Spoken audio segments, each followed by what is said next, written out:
We're now going to take a very brief look at an expression that's quite similar to the wiggle expression, and that is random.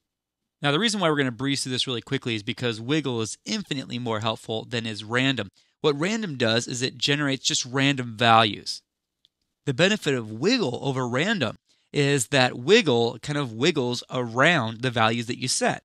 Random, on the other hand, just generates random values, which does come in handy sometimes, and that's why we're talking about it here, but not as often as wiggle does. Now, you can select any one of these green solids, and if you just type the letter E for expression on your keyboard, type it twice, and you'll see the expressions applied to that layer.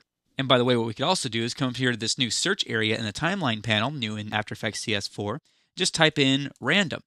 And if you have a layer selected, it will show you all the instances of random applied to that layer. Or if you have nothing selected and we hit enter, then we can see all the instances of random throughout the entire timeline. As you can see, it's kind of plentiful here.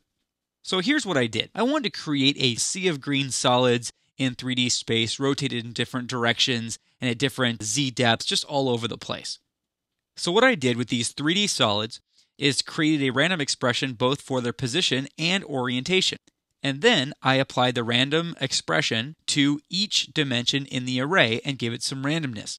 Now, the values in the parentheses here for each iteration of random is different than what we saw with wiggle. With wiggle, these two values were frequency and amplitude. Here in random, it gives random a range of values to randomize.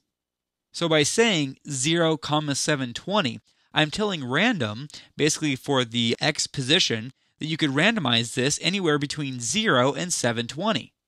That's the width of the composition because it's a 720 by 480 composition. Likewise, I gave it a random limitation or range of 0 to 180. So from the top of the comp to the bottom of the comp. For the Z depth, Z position in other words, I gave it freedom to go between negative 250 and positive 250.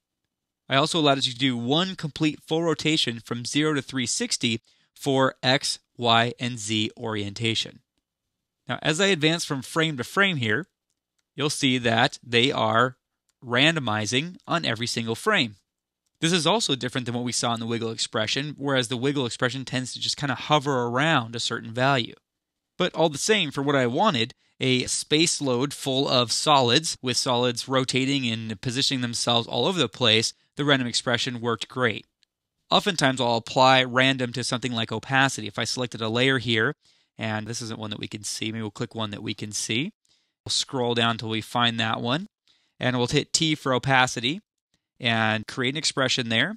Let's go ahead and create the random expression. And this time I'm going to do, let's say, between 80 and 100.